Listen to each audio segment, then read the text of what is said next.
La hora santa del jueves, voluntad del mismo Jesucristo,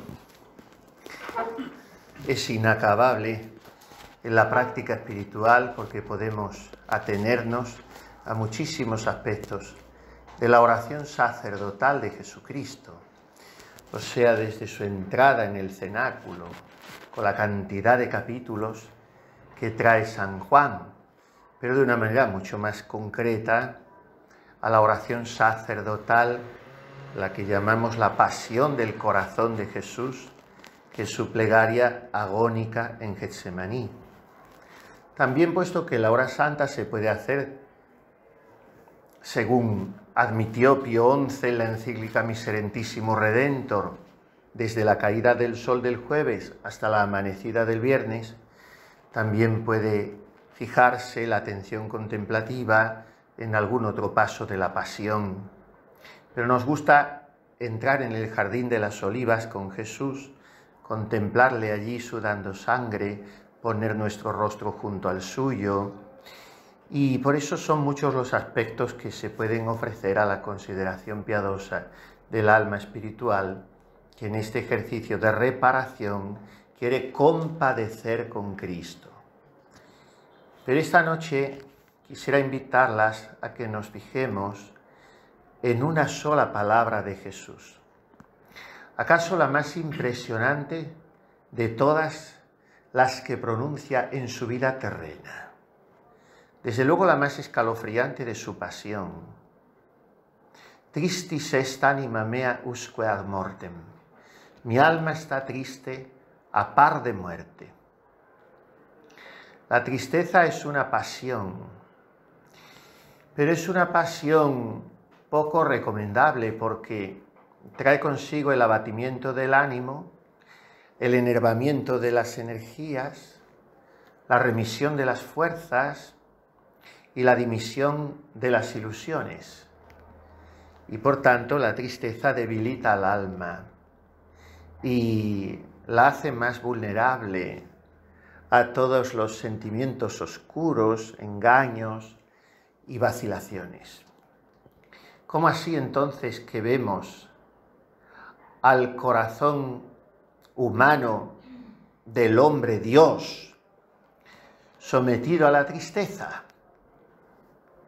Me parece será bien que nos ilumine un poco, como en tantas ocasiones, el doctor Angélico. Cuando en la Suma Teológica Santo Tomás habla de todas las virtudes, habla también del gozo. Y se pregunta en una de las cuestiones, en concreto en la 28 de la Secunda Secunde, en el artículo segundo, si el gozo espiritual causado por la caridad puede implicar tristeza. Claro, cuando la pregunta es así formulada, pues la respuesta es que sí, para luego decir que no, según el método del Aquinate. De manera que da tres respuestas afirmativas. Y dice, sí, el gozo espiritual puede implicar tristeza. Acostumbrados como estamos a su método, sabemos que esto va a rematar en una respuesta negativa. Sin embargo, en este caso no es así. En este caso, Santo Tomás concluye con una doble respuesta, que es que el gozo espiritual no puede implicar tristeza de ninguna manera bajo un aspecto, pero sí puede, incluso debe, implicarla bajo otro aspecto. Genial como siempre, él responde, la caridad produce en nosotros un doble gozo. Estamos ante Jesucristo, cuyo corazón es horno ardiente de caridad en Getsemaní, en su pasión. Corazón de Jesús, abismo de todas las virtudes. La reina de ellas es la caridad. Y dice Santo Tomás, la caridad produce en nosotros un doble gozo. Uno, el principal, que es propiamente el gozo de la caridad, con el que gozamos del bien divino considerado en sí mismo. Y ese gozo de la caridad no tolera mezcla de tristeza. así como tampoco tolera mezcla de mal el bien de que se goza. O sea, el alma humana de Cristo, como que está unida sustancialmente a la divinidad por la unión hipostática, está bañada en el bien de Dios.